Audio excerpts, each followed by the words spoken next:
Ninguém apresentou o Mário Fleck, mas o presidente dos Amigos do Weissman Brasil, na realidade, eu acho que é o turbina, o motor é o cérebro que faz essa ideia funcionar. E, primeira coisa, eu quero dizer boa noite a todo mundo. É muito bom estar aqui, mais uma vez, recebendo esses jovens que tiveram umas férias maravilhosas, trabalhando bastante. E eu lembro uma vez, teve um que disse para mim assim, mas o meu sonho era poder passar as férias numa escola de verão. Então, na realidade, a Ângela, que está aqui sentada na frente, disse, mas eles sonham em passar férias trabalhando, sonham com isso mesmo. E eu sei que esses que estão aqui estavam completando um sonho também. Então, na realidade, eu queria falar um pouquinho sobre o que é a escola de verão. E eu sou professora na Universidade de São Paulo, formada na Paulista de Medicina, faço ciência no Brasil, sou cientista brasileira, e faço parte dos Amigos do Weissman Brasil, trabalho no Weissman, tenho um grupo de pesquisa no Weissman com quem eu colaboro bastante, nós temos publicado trabalhos de excelência em primeiro mundo. Então, eu não quero deixar aquela ideia, Israel tem ciência e o Brasil não. O Brasil não faz, Israel faz. Não. O Brasil tem ciência de altíssimo nível. Claro que existe uma diferença importante. A diferença importante qual é? A diferença importante é que se eu andar nas ruas de Israel e for numa escola fundamental e perguntar, vocês já ouviram falar do Instituto Weizmann? Bom, claro. Claro, todos eles já ouviram falar do Instituto Weissman, todos eles sabem onde é Rehovot, e você entra num táxi lá em cima, em Herzliya, e pergunta assim, eu quero ir para o Weizmann, que é do outro lado do país, o motorista sabe em que cidade o Weizmann fica. Para mim, esse é o sentimento que me dá mais dó quando eu volto no Brasil e eu entro num táxi e digo, eu quero ir para a Universidade de São Paulo, e alguns me perguntam aonde é. Então, na realidade, e o que nós temos que conseguir, e agora eu falo com esses jovens, é tornar a ciência brasileira uma propriedade de todos os brasileiros. E se isso for verdade, nós vamos deixar de ter um governo, um Senado, uma Câmara, que precisa ser, de alguma forma, pressionada para entender o que é ciência e para entender o que é conhecimento. Então, na realidade, é um pouco isso que eu vejo que nós fazemos com esses jovens. Para isso, existe um trabalho bastante difícil, importante, mas muito legal. Aqui eu vejo a Nancy, aqui eu vejo o Paulo Nussweig, Nancy Starobinas, do Butantan, Paulo também da Universidade de São Paulo, como eu.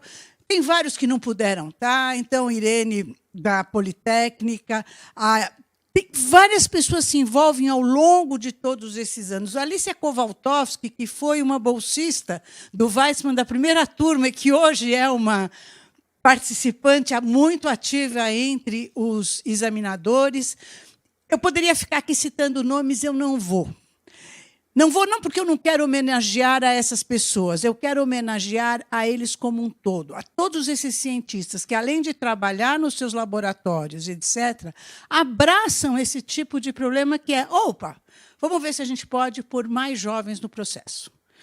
E os mais jovens no processo, eles entram e eles ganham alguma coisa que nós tivemos e continuamos tendo, que a gente costuma chamar de brilho dos olhos, e que eu costumo chamar de, olha, no meu laboratório a gente brinca, a gente se diverte, e é aí que a gente produz. Porque ninguém trabalha como relógio. Existe alguma coisa que nós precisamos para trabalhar, e muito. Gastamos muito, ainda mais nas áreas que eu trabalho, o custo é alto. Mas o produto tem que ser acima do custo. Nós temos que saber que nós temos que produzir acima do custo. E isso só vai ser verdade se nós produzirmos conhecimento. Porque depois, levar a tecnologia, levar a inovação, é uma outra conversa e que está começando a acontecer. Mas nós não podemos deixar de olhar a raiz. Quando eu falo isso, eu quase me sinto falando como presidente do Weissman. Não sou, não. Mas por que eu me sinto falando como presidente do Weissman? Porque cada vez que eu vi qualquer um desses dirigentes do Weissman chegar aqui e se perguntam para eles o que o Weissman faz, em nenhum momento eles falam em produto, tecnologia e inovação. Eles falam em ciência básica, em conhecimento e em busca do novo. E como é que isso passa para a ciência, tecnologia e inovação? Porque o orçamento do Weizmann tem muito de royalties, tem muito de produtos e tem muito de inovação. Isso passa porque, em Israel, existe um grupo de pessoas, de profissionais que tratam dessa passagem. Então, esse grupo, de alguma forma, Paulo, Nancy, o Brasil vai ter que ter também. Está começando a formar? Está começando a formar. O que é melhor para a gente saber o que devemos fazer? É, de repente, chegar na casa do outro e ver assim, puxa, isso aqui é tão gostoso, eu vou pedir a receita. Quando eu cozinhar na minha cozinha, não vai ser igualzinha a mesma receita. Mas eu já vou ter comido e vou saber que é bom. Então, na realidade, ter tido a oportunidade de tão jovem ir para um lugar que é capaz de produzir de uma forma tão diferencial, deve influenciar a vida de vocês, como influenciou a de muitos jovens, inclusive a Alicia Kowaltowski, que hoje não está aqui porque está no exterior, mas que foi uma bolsista Weizmann e hoje é professora titular da Universidade de São Paulo. Não porque ela foi bolsista Weizmann, ela teria sido também, porque ela tinha as características para chegar e se tornar uma liderança científica. Então, é meu prazer hoje anunciar cada um de vocês que vai aqui falar. E vamos pôr um óculos, porque, de repente, essas coisas dos olhos atrapalham.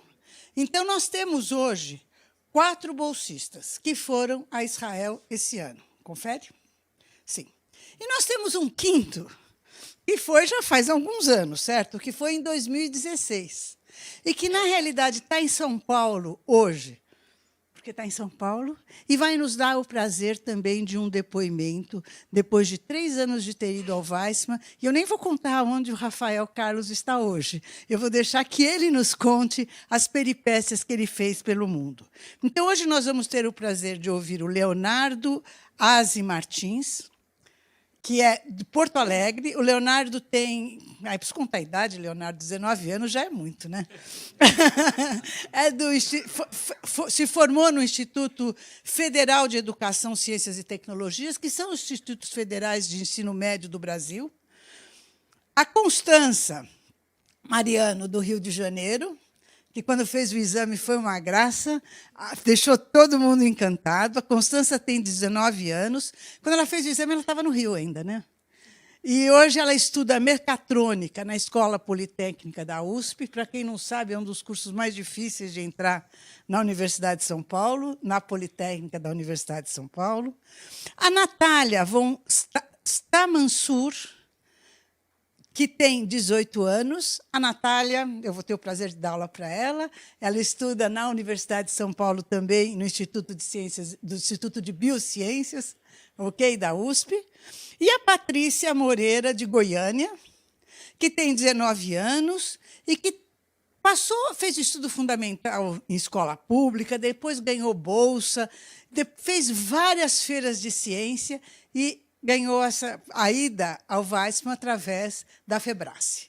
Então, o que é a FEBRACE? A FEBRACE é a Feira Brasileira de Ciência e Engenharia, uma das feiras brasileiras para ensino médio, que existe no Rio Grande do Sul, existe no Acre, existe no Mato Grosso, existe em todos os estados da federação. Nós escolhemos, na Politécnica, esse ano, uma aluna, e nós vamos ter o prazer também de tê-la aqui. Então, eu acho que esse plantel, que vem de diferentes estados do Brasil, mostra o quanto a gente é capaz de produzir gente muito boa. Eu espero que vocês curtam, não só os daqui, como os que estão nos vendo pela internet, curtam realmente essa noite diferente. Então, vamos começar? Cada um se vai...